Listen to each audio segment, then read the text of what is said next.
Baik, selamat pagi. Selamat bertemu kembali dengan saya di mata kuliah statistik dasar ini ya. Kita sudah masuk kepada materi analisis korelasi. Ya.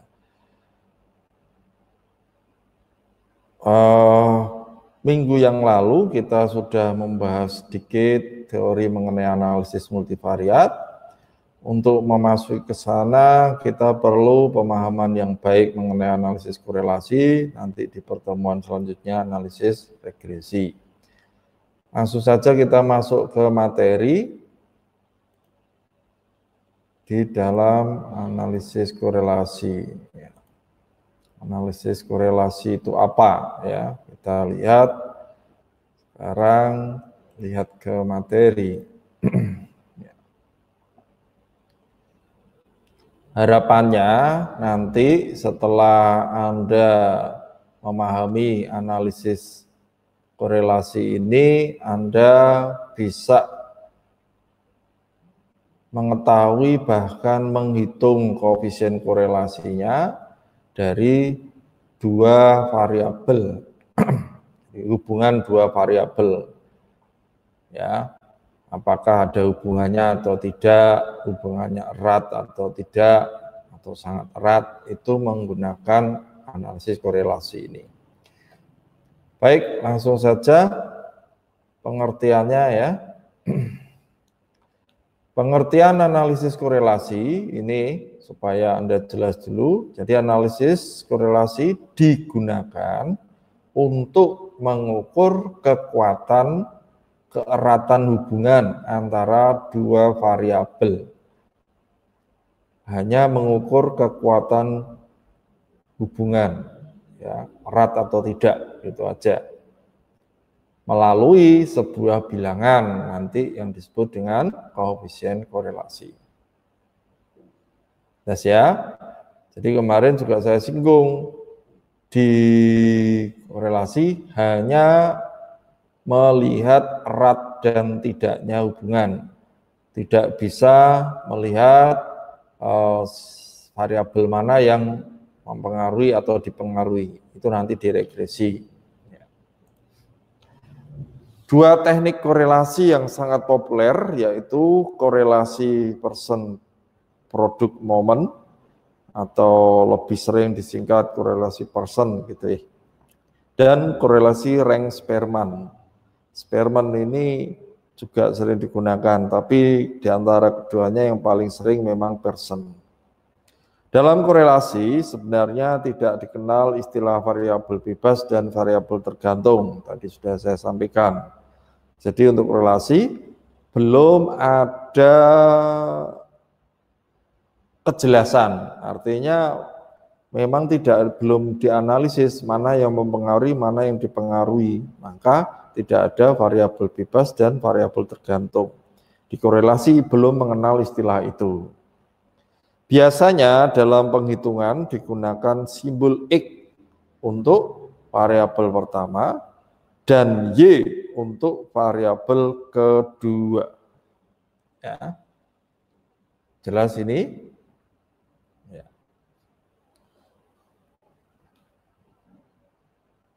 Kalau di dalam grafik, X-nya di mana? X-nya yang horizontal atau vertikal? Horizontal. Jadi X yang garis horizontal, Y-nya yang vertikal. Untuk mengukur kekuatan hubungan antara dua variabel atau lebih, ini contohnya, misalnya ya, motivasi kerja dengan produktivitas. Logikanya atau hipotesisnya ya pasti ada hubungan ya. Biasanya kalau ada motivasi kerja ya produktivitasnya bisa saja meningkat. Ini baru dugaannya seperti itu secara logika. Tapi data tentu bisa berkata lain, makanya diuji. Dalam sesuatu tergantung datanya. Bisa saja terjadi tidak ada hubungan misalnya loh ya, dalam tempat tertentu datanya. Tapi logikanya kalau secara hipotesis memang ada hubungan. Kualitas layanan dengan kepuasan pelanggan, ya. Kemudian tingkat inflasi dengan IHSG, indeks harga saham gabungan misalnya. Ini contoh-contoh ya. Hubungan antara dua variabel untuk masing-masing kasus akan menghasilkan nantinya keputusan, ya. Jadi korelasi hanya akan menghasilkan keputusan seperti ini. Hubungan kedua variabel tidak ada. Hubungan kedua variabel lemah. Hubungan kedua variabel cukup kuat. Hubungan kedua variabel kuat. Dan seterusnya. Atau mungkin sangat kuat, ya. Bisa saja terjadi seperti itu. Ini hasilnya. Ya, terkait dengan kausalitas misalnya, ya, memang ada perbedaan mendasar. Kalau kausalitas itu kan pasti X mempengaruhi Y, gitu ya, sebab akibat. Tapi kalau korelasi belum. Jika kedua variabel diperlakukan secara simetris, ya, nilai pengukuran tetap sama seandainya peranan variabel-variabel tersebut ditukar. Maka meski kedua variabel berkorelasi, tidak dapat dikatakan mempunyai hubungan kausalitas. Belum tentu, artinya begitu. Ya. Contoh, cuaca dingin tidak dapat selalu menyebabkan flu. Ya. Meskipun ada korelasi kuat antara cuaca dengan angka penderita flu, misalnya seperti itu.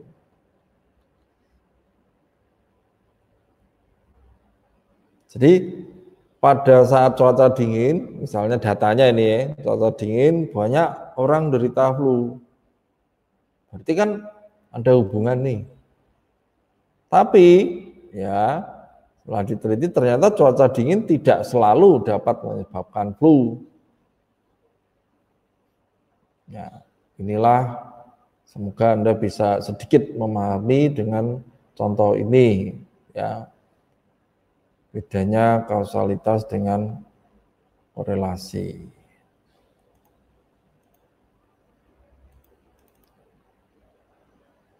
Sekarang hubungan korelasi sama linearitas, ya.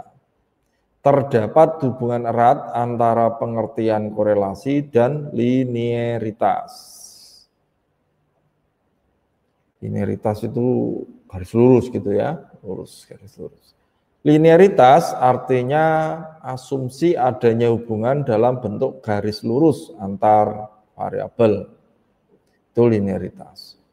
Jadi korelasi termasuk regresi itu biasanya juga linearitas. Jelas ini ya. Kita lanjutkan. Untuk langsung masuk ke korelasi. Korelasi itu rumusnya seperti apa? Kita lihat. Nah, ini. Koefisien korelasi linear atau ukuran hubungan linear antara dua variabel pengubah acak X misalnya dan Y untuk mengukur sejauh mana titik-titik menggerombol sekitar sebuah garis lurus regresi. Jadi kalau kita melihat tuh sebenarnya karena dia garis lurus, kan regresinya mesti garis lurus bentuknya. Nah itu sebenarnya kalau digambarkan korelasi sebenarnya kalau di dalam scatter plotnya atau itu Anda akan lihat titik-titik data di situ membentuk garis lurus. Semakin itu erat membentuk garis lurus itu berarti ada korelasi. Tetapi kalau tidak membentuk atau data-datanya itu berserakan menggerombol gitu, tidak membentuk garis lurus, dia malah tidak ada korelasi. Nanti kita lihat korelasi positif sama negatifnya. Oke, Ini rumusnya dulu ya. Ini rumusnya. Rumusnya R sama dengan akar R kuadrat ya. Ini koefisiennya korelasi itu R ini ya. Nah, untuk menghitungnya pakai ini R kuadratnya dicari dulu ya.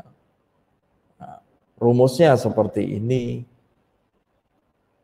Ya, moga-moga Anda bisa menghafalnya atau mengingatnya. Tetapi kalau tidak ya karena mungkin tidak terbiasa, yang penting tahu nanti bisa menghitung. Kadang-kadang kalau yang ini korelasi sama regresi untuk ujiannya biasanya saya open book karena rumusnya tidak mudah untuk dihafal. Tapi kalau syukur-syukur Anda bisa menghafalnya. Ini rumusnya. Ya.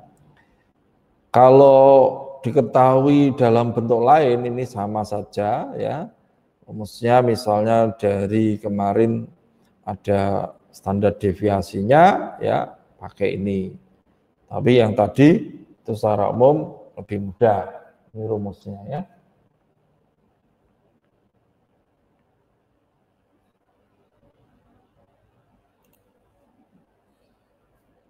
Untuk kuat lemahnya korelasi dijelaskan seperti ini ya. Nilai korelasi atau nilai koefisien korelasi atau R ya terletak dari -1 sampai +1 atau +1.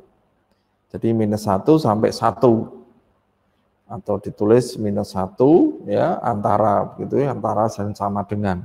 Jadi tidak mungkin lebih ya karena antara sama dengan itu tidak bisa lebih dari 1 maupun -1. Jadi dia ada berada di situ. Bila R-nya mendekati angka 1 atau +1, berarti gimana? Korelasinya bila R mendekati 1, korelasinya bagaimana?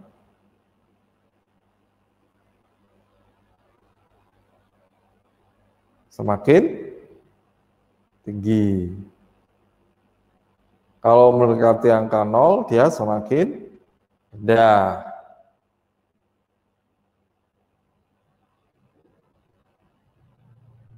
Jelas ya? Jika R mendekati 0, hubungan linearnya sangat lemah.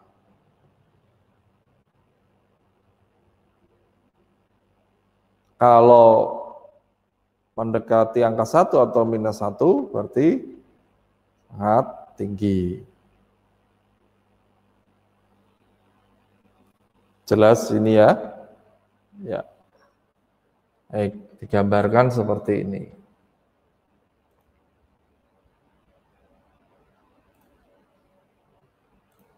Kalau mau digambarkan bentuk grafiknya atau ini kalau dalam bentuk regresi itu gambarannya garis lurusnya seperti ini, arahnya ya, arahnya yang ke kanan itu yang positif,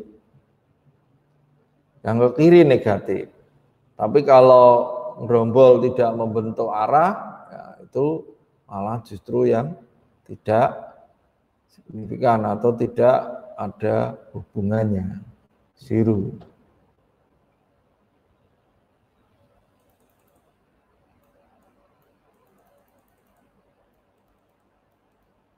Jelas ini ya. Baik, selanjutnya kita lihat ini untuk menjelaskan tadi yang positif negatif tadi. Jadi negatif artinya ya arahnya berlawanan. Yang dimaksud berlawanan itu bagaimana?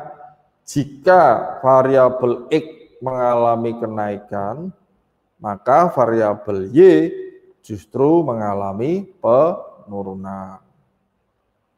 Atau sebaliknya, X turun, Y naik. Itu dua-duanya sama, itu namanya arahnya atau sifatnya dia negatif.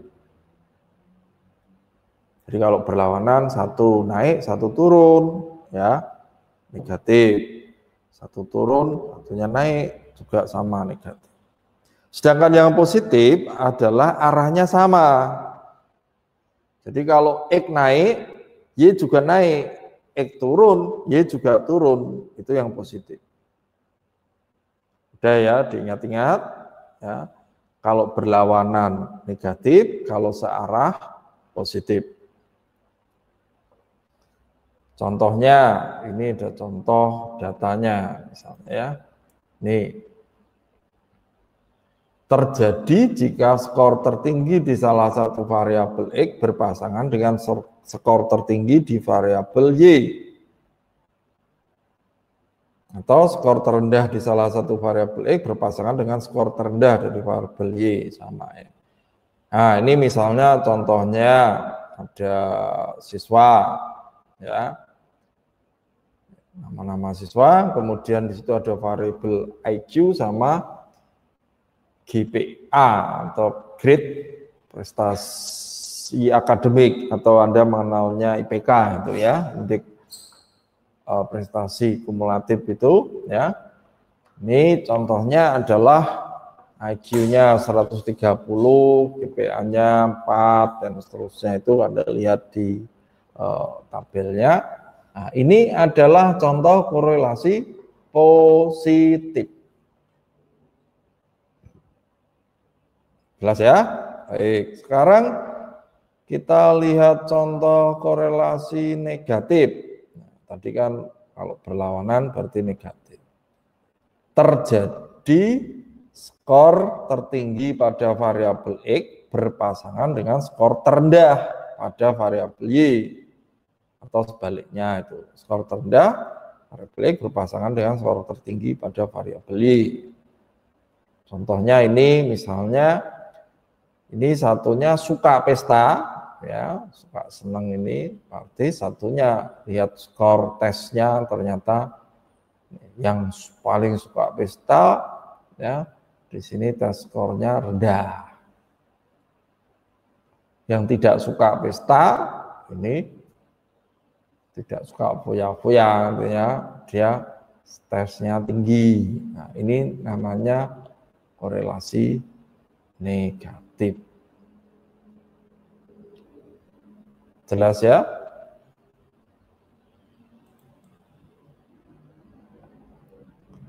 Baik, sekarang kita akan mencoba masuk di dalam contoh hitungan data. Saya kasih contoh satu, nanti Anda bisa langsung mempraktekkan di rumah untuk latihan, ya, untuk latihan. Untuk memasukkan di dalam rumus, ya, seperti apa, atau mungkin nanti yang saya bagikan kemarin untuk worksheet, ya, worksheetnya itu Anda juga bisa mengambil di jaringan di bahan MHS, tapi kalau memang kesulitan nanti bisa saya share kembali di WA, ya, untuk worksheetnya, untuk contoh latihan. Di worksheet statistik inferensi, ya, nanti di situ kan ada dua, ya, worksheet statistik deskriptif sama statistik inferensi. Nah, korelasi sama regresi itu masuk di statistik inferensi. Jelas ya? Oke, kita lihat contohnya, contoh sederhana. Kita pakai yang coba yang paling sederhana dulu. Jika X adalah persentase kenaikan biaya iklan, sedangkan Y adalah persentase kenaikan hasil penjualan. Nah, misalnya ini ada data seperti ini, X sama Y. X 1, Y 2. X-nya 2, Y-nya 4. Ya. Jadi kalau misalnya di dalam angka, jika X-nya biaya iklannya itu 1 misalnya, Y-nya kok 2. Biaya iklannya 2, Y-nya 4. 4, X-nya 4, Y-nya 5, dan seterusnya. Anda lihat di situ. Nah, ini bisa dicek, ada enggak korelasinya ya? Nah, nanti lanjutannya kalau ini sudah korelasinya misalnya nih koefisiennya kuat atau sangat kuat, nah, bisa digunakan untuk memprediksi menggunakan regresi. Minggu depan kita akan menjelaskan mengenai regresi. Jadi bisa untuk meramal trennya, nanti akan menghasilkan persamaan regresi yang bisa digunakan untuk teknik peramalan. Biasanya digunakan oleh manajer. Nah, dalam hal ini misalnya ini manajer penjualan ya. Nah, itu diprediksi dengan persamaan nanti regresi.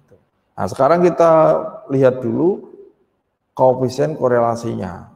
Jadi nanti untuk menghitung koefisien korelasinya tadi R-nya ya, itu berapa, tinggal memasukkan di dalam rumus. Nah, sebenarnya ini juga tinggal Anda masukkan. Tapi karena yang kita lihat ya rumusnya ini, perhatikan rumusnya tadi, kembali ke rumus ya. Di sini kan yang digunakan adalah selalu sigma. Sigma, ya, ini sigma semua. Kemudian sigma X kuadrat, ya. Sigma X kuadrat dan seterusnya. Nah, artinya apa? Anda harus menggunakan alat bantu yang seperti kemarin kita pakai kolom-kolom untuk memudahkan ini, untuk memudahkan menghitung. Ya, ini saya kasih coba sudah kita buat pakai alat bantu seperti ini. Dia ada X, ada Y, ya. Kemudian setelah ada X, Y ini cari sigmanya. Nanti ini kan butuh ada sigma X. Ini bawah ini sigmanya totalnya ya, maksudnya sigma itu totalnya itu ya ada ini sigma X-nya 50, sigma Y-nya 62 gitu. Kemudian Anda kuadratkan. X kuadrat. Ini 1 kuadrat, 1, 2, 4 dan seterusnya. Kemudian Anda lihat di situ sigmanya. Paham ya? Sigmanya. Kalau di contoh ini, soal ini ada 420. Kemudian Y juga sama, seperti itu. Terus cari nanti juga sigmanya. Kemudian di sana di rumus ada, kembali lagi, saya cek. Di rumus ada XY. Ya. Ini. Sigma X, sigma Y. Sigma XY misalnya ya, N-nya sigma XY dikurangi sigma X, sigma Y. Ya, silahkan nanti Anda tambahkan kalau memang dibutuhkan. Jadi pembuatan kolom itu adalah untuk memudahkan kita untuk memasukkan di dalam rumus. Jelas ini contohnya sangat jelas. Ini misalnya XY kasih ini, nanti ada sigma X, sigma Y, terus sigma XY, nah ini kita buat. Nah, nanti total bawah ini menjadi angka yang kita masukkan di rumus tadi. Jelas ini? Supaya Anda juga berpartisipasi dan mencoba, ya, silakan ini dimasukkan di dalam rumus, dikerjakan di rumah sebagai tugas Anda. Ya, karena ini hanya latihan memasukkan saja. Nanti kalau di worksheet Anda juga langsung membuat sudah langsung membuat kolom-kolom. Nah, ini tugas sederhana Anda kerjakan, Anda masukkan di dalam rumus yang sudah ada ini, ya. Kalau memang nanti saya butuhkan Anda tidak sempat untuk mencatat ini, materi akan saya share di WA, ya. Atau sebenarnya di Bahan MAS kemarin juga slide-nya sudah ada, tinggal Anda ambil itu PowerPoint-nya. Ya. Anda kerjakan, ditulis, kemudian kasih nama di scan atau di foto aja enggak apa-apa, kan sedikit tuh, enggak sampai 1 halaman, di foto, terus kirim ke saya, bisa via WA atau email, enggak ada masalah. Yang penting ada namanya jelas dan kelasnya, ya. Nanti saya lihat. Ya, sebenarnya ini tugas sangat mudah karena hanya memasukkan, tetapi kalau tidak dicoba, nanti waktu menghitung soal yang sesungguhnya Anda tidak bisa berlatih. Bagaimana? Oke, baik. Kira-kira ada pertanyaan enggak dari sini, ya? Atau saya, kalau ada saya simpulkan sedikit, ya, saya simpulkan kembali dari materi yang kita bahas hari ini, ya. Jadi korelasi digunakan untuk mengukur kekuatan keratan hubungan antara 2 variabel, hanya 2 variabel, ya. Tetapi tidak ada hubungan sebab akibat, ya. Cepat. Berbeda, tidak ada saling mempengaruhi, tidak ada yang dipengaruhi, ya. Untuk saat ini tidak ada variabel bebas maupun variabel terikatnya, ya, atau variabel tergantungnya, tidak ada. Kemudian koefisien korelasi itu menunjukkan hubungan keratan dan sekaligus arah. Jadi kalau nilainya, ya, koefisien korelasi berada di sekitar -1 sama 1, positif 1. Semakin mendekati angka 1, ya, atau -1, itu keratannya semakin kuat. Tapi semakin mendekati angka 0, itu semakin lemah. Nah, kalau ke arah angka 1, atau itu arahnya positif. Tapi kalau koefisiennya ke arah angka minus, ya, ke arah itu negatif, ya, arahnya. Ini saya simpulkan, ya, tadi sudah ditunjukkan gambarnya. Kemudian yang perlu Anda perhatikan di dalam pengerjaan, saya simpulkan Anda perlu menggunakan alat bantu, kolom-kolom, karena rumusnya adalah Anda lihat di situ banyak sigma atau total dari datanya, ya, ada sigma x kuadrat dan ada akar juga diakarkan. Itu tuh pakai alat bantu, pakai kolom-kolom untuk pengerjaan. Baik,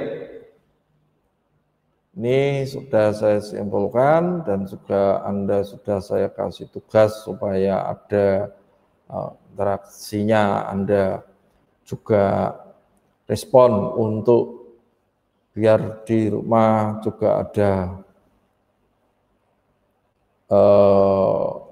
yang Anda kerjakan untuk mata kuliah ini, tolong dimasukkan. Kemudian untuk latihannya, tadi sudah saya ingatkan, Anda harus mempunyai worksheet. Worksheetnya kemarin sebenarnya sudah saya taruh di bahan MHS. Kalau nanti kesulitan bisa kontak WA biar saya share. Tapi kalau untuk ini materi yang ini saya share juga nanti di WA. Walaupun di bahan MHS siapa tahu Anda juga belum mengambil karena itu dia di jaringan kampus.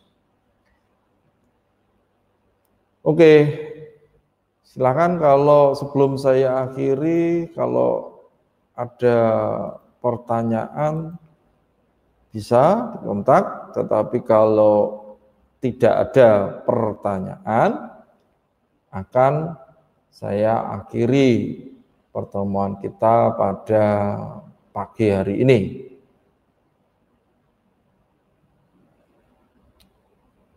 Bagaimana?